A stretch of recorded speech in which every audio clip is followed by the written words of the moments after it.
உணவு வந்து நஞ்சா இருந்தங்காட்டி திமுக அரசை எதிர்த்து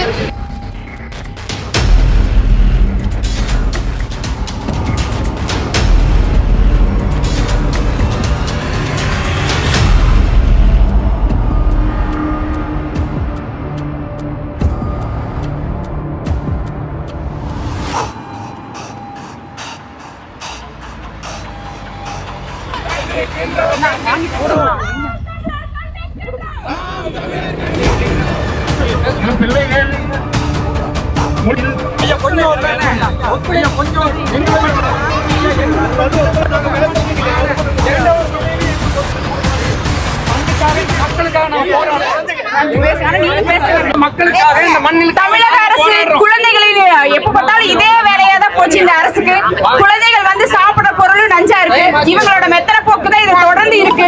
பெண்களுக்கு பாதுகாப்பு இல்லை, இங்க தரமான சாலைகள் இல்லை, பள்ளி குழந்தைகளுக்கு பாதுகாப்பு கிடையாது, கட்டிடங்கள் கிடையாது, நல்ல தரமான உணவு கிடையாது, இது எதுவுமே கிடையாது. இந்த திமுக அரசு வந்து எப்பவுமே அலட்சியமா தான் இருக்கு. மக்களில்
நஞ்சா இருந்தங்காட்டி திமுக அரசை எதிர்த்து இங்க கண்டன போராட்டம் வந்து நாம் தமிழர் கட்சி சார்பாக ஒருங்கிணைந்த கோவை மாவட்டம் அத்தனை பேர் சேர்ந்து போராட்டம் பண்றோம். ஒரு நியாயம் கிடைக்கணும். தொடர்ந்து தமிழக அரசு வந்து அலட்சிய போக்கு தான் காமிக்குது. இந்த தமிழ்நாட்டில் எதுவுமே தரமல்ல. குழந்தைகள் உணவு, பள்ளிக்கூடம், பெண்களுக்கு பாதுகாப்பு, டெய்லி நியூஸ் திறந்தாலே பாலியல் வன்கொடுமைகள் தான். இந்த அரசு வந்து எல்லாத்துலயுமே அலட்சியம் தான். மக்களோட நலன்ல எதுவுமே கொஞ்சம் கூட துளி கூட அக்கறை காமிக்கிறதே இல்லை. இப்ப தேர்தல் காலம் அப்படிங்கிறங்காட்டி இந்த விஷயத்தை அப்படியே வந்து மூடி மறைச்சிட்டாங்க. அதுக்காக நாம் தமிழர் கட்சி வந்து இதை அப்படியே விடக்கூடாதுன்னு சொல்லி நாங்க ஒரு கண்டன ஆர்ப்பாட்டத்தை வந்து முன்னெடுத்திருக்கோங்க.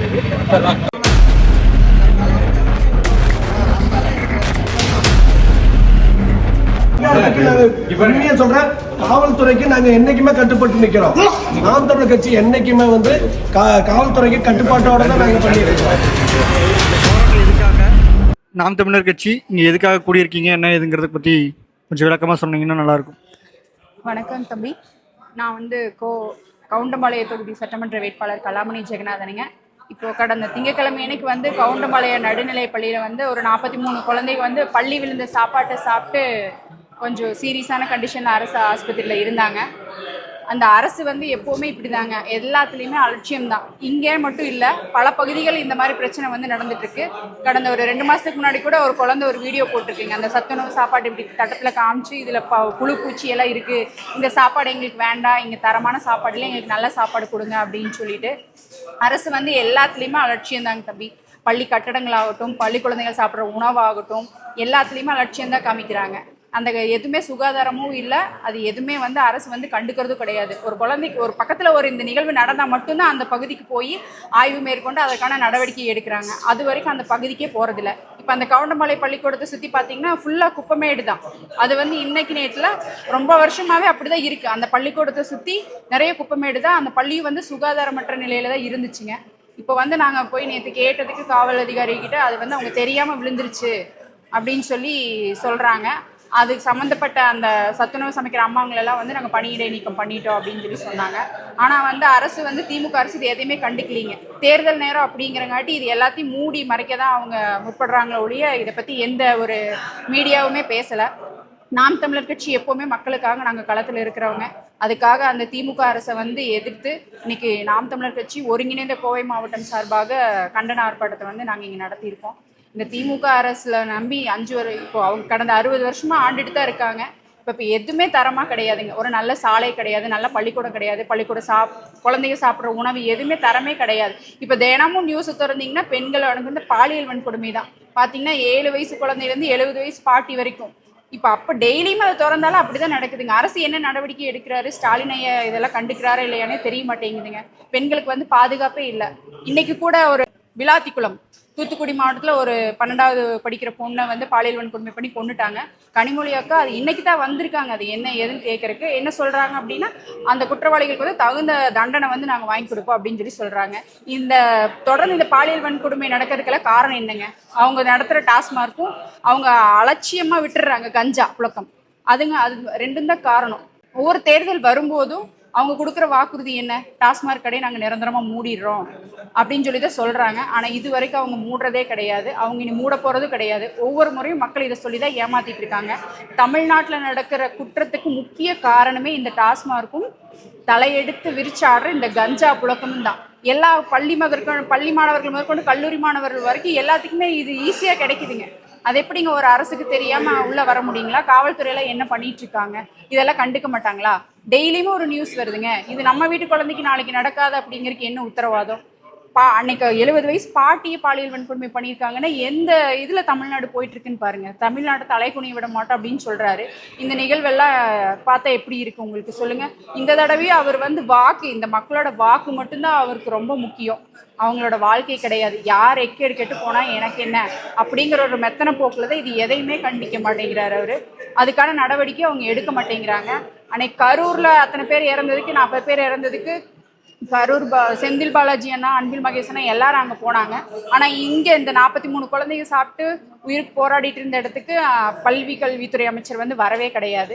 அப்போவே தெரிஞ்சுக்கோங்க அவங்களுக்கு எது முக்கியம் அப்படின்னு. இதெல்லாம் அவங்களுக்கு ஒரு முக்கியமாகவே கிடையாதுங்க. குழந்தைங்களோட உணவு, சுகாதாரம், மக்கள் எப்படி எக்கேடு கெட்டு போனாலும் எனக்கு பிரச்சனை கிடையாது.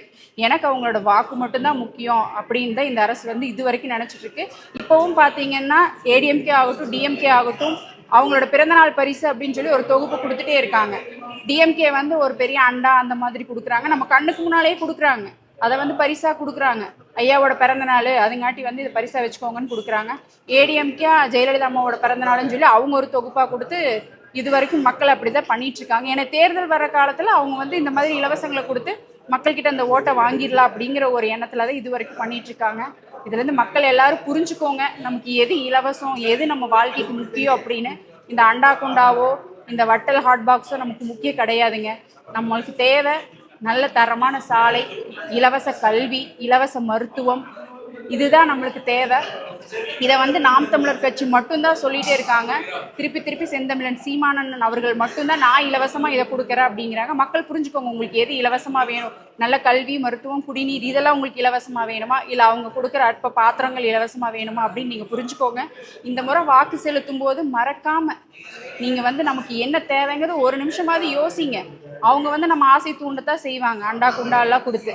அதுக்கு ஆசைப்பட்டு நம்ம ஒரு ஓட்டு போட்டோம்னா அடுத்த 5 வருஷத்துக்கு நம்ம தான் கஷ்டப்படணும். இப்போ பெண்கள் உரிமை தொகைன்னு கொடுக்குறாங்க, விதவை பெண்களுக்கு தொகை கொடுக்குறாங்க, படிக்கிற மாணவர்களுக்கு லேப்டாப் கொடுக்குறாங்க, சைக்கிள் கொடுக்குறாங்க, இத்தனையும் கொடுக்குறாங்க. 4.5 வருஷமா வந்து ஸ்டாலின் ஐயாவுக்கு வந்து கண்ணே தெரியலீங்களா? கோடைக்கால சிறப்பு தொகைன்னு அதையும் இப்போதான் கொடுக்குறாங்க.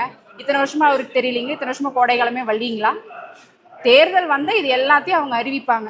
நம்மளுக்கு வந்து அவங்க இப்போவும் மக்கள் எல்லாம் புரிஞ்சுக்கோங்க, தமிழ்நாட்டு மக்கள் எல்லாரும் அவங்க நம்ம வாழ்க்கைக்கானவர்கள் அல்ல, நம்ம வாக்குக்கானவர்களுக்கு மட்டும்தான். நம்ம வாக்கு மட்டும்தான் அவங்களுக்கு முக்கியம். நம்ம எக்கேடு கெட்டு போனாலும் அவங்களுக்கு அதை பற்றி கவலையே கிடையாது. இனிமேலாவது தமிழ்நாட்டில் நம்ம பிள்ளைகள் சந்தோஷமாக இருக்கணும், பாதுகாப்பாக இருக்கணும். பெண் பிள்ளைகளுக்கு தமிழ்நாட்டில் சுத்தமாக பாதுகாப்பே கிடையாது. அது 2 வயசு குழந்தையாக இருந்தாலும் சரி, 70 வயசு பாட்டியாக இருந்தாலும் சரி, டெய்லி நீங்கள் எல்லாம் நியூஸை பார்த்துட்டு தான் இருப்பீங்க. அதுங்காட்டி எந்த ஆட்சி தமிழ்நாட்டில் மலரணும்னு நீங்களே முடிவு பண்ணிக்கோங்க. நல்ல ஆட்சி தான். ஒரு தலைவன் யார் நமக்கு நல்ல மருத்துவம், குடிநீர், நம்மளை பற்றி அக்கறை எடுக்கிறாங்க அப்படின்னு சொல்லி தெரிஞ்சுக்கோங்க.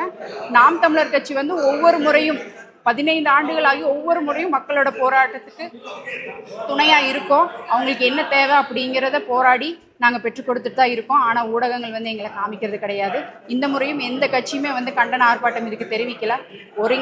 நாம் தமிழர் கட்சி மட்டும்தான் ஒருங்கிணைந்த கோவை மாவட்டம் சார்பாக இதை எதிர்த்து கண்டன ஆர்ப்பாட்டம் தெரிவிச்சிருக்கோம். மக்கள் எல்லாரும் புரிஞ்சுக்கோங்க. நாங்களும் உங்களுக்கு ஒவ்வொரு முறை சொல்லிகிட்டே தான் இருக்கோம், பார்த்து வாக்கு செலுத்துங்க. நம்ம செலுத்துகிற வாக்கு நம்ம தலையெழுத்தை நிர்ணயிக்கும்.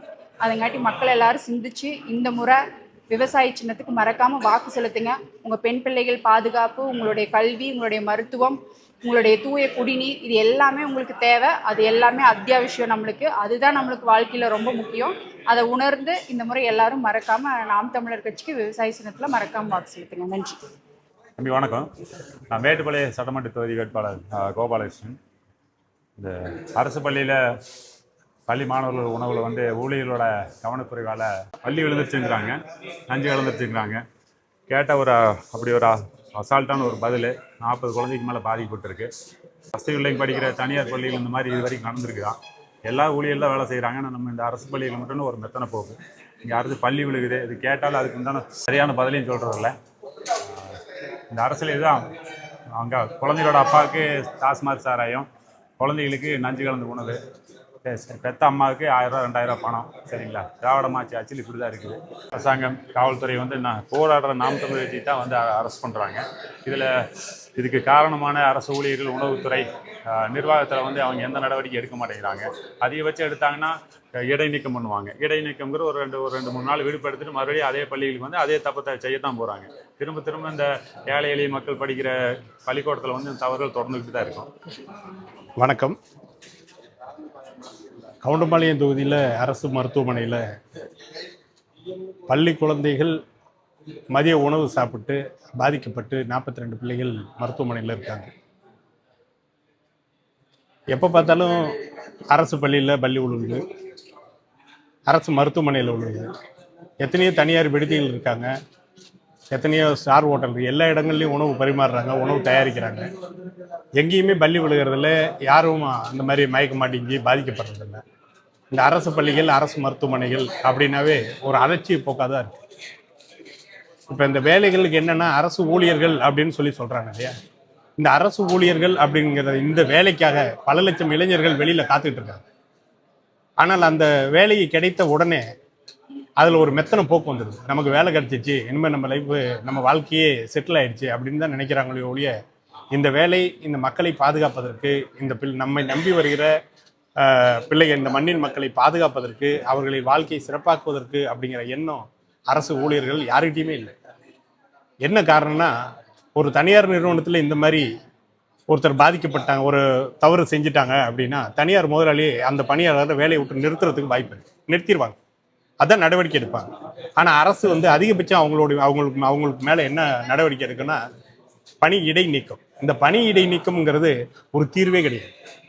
ஏன்னா இந்த பணி கிடைக்காம பல லட்சம் இளைஞர்கள் பரீட்சை எழுதிட்டு காத்துக்கிட்டு இருக்காங்க. பல லட்சம் இளைஞர்களுக்கு கிடைக்காத ஒரு வேலை ஒரு அரசு அதிகாரிகளுக்கு கிடைக்குது அப்படிங்கும்போது அந்த வேலையின் மீது கவனக்குறைவு அவங்களுக்கு வரமாட்டேங்குது. பணி இடை நீக்கத்துக்கு பதிலாக பணி நிரந்தர நீக்கம் அப்படிங்கிற ஒரு தீர்வை கொண்டு வந்தாதான் அந்த வேலையின் மகத்துவமும் அந்த உயிரின் அவசியமும் அவங்களுக்கு புரியும். இது வரைக்கும் இதெல்லாம் மாற்ற முடியாது. அடிப்படையில் எண்ணத்தில் மாற்றம் வராத வரைக்கும் சமூக மாற்றத்தை கொண்டு வர முடியாது.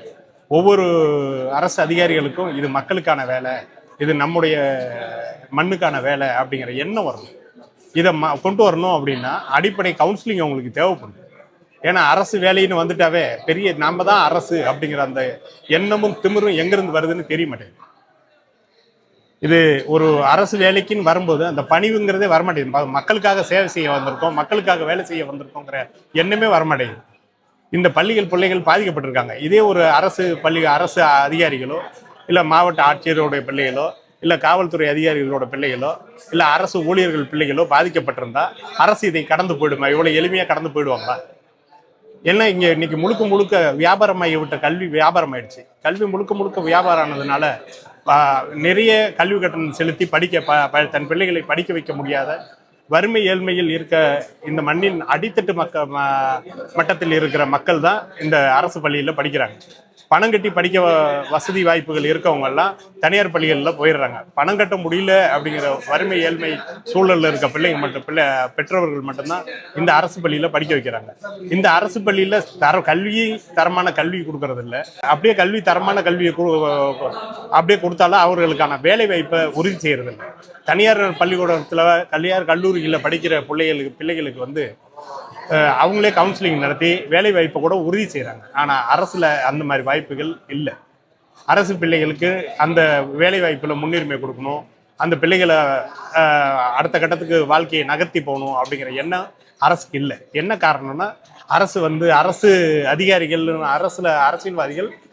அரசியல்வாதிகளும் அரசு அதிகாரிகளும் தான் முக்காவாசி தனியார் பள்ளிகளையும் தனியார் மருத்துவமனைகளையும் நிர்வகிக்கிறதே அவங்க கையில் தான் இருக்குது.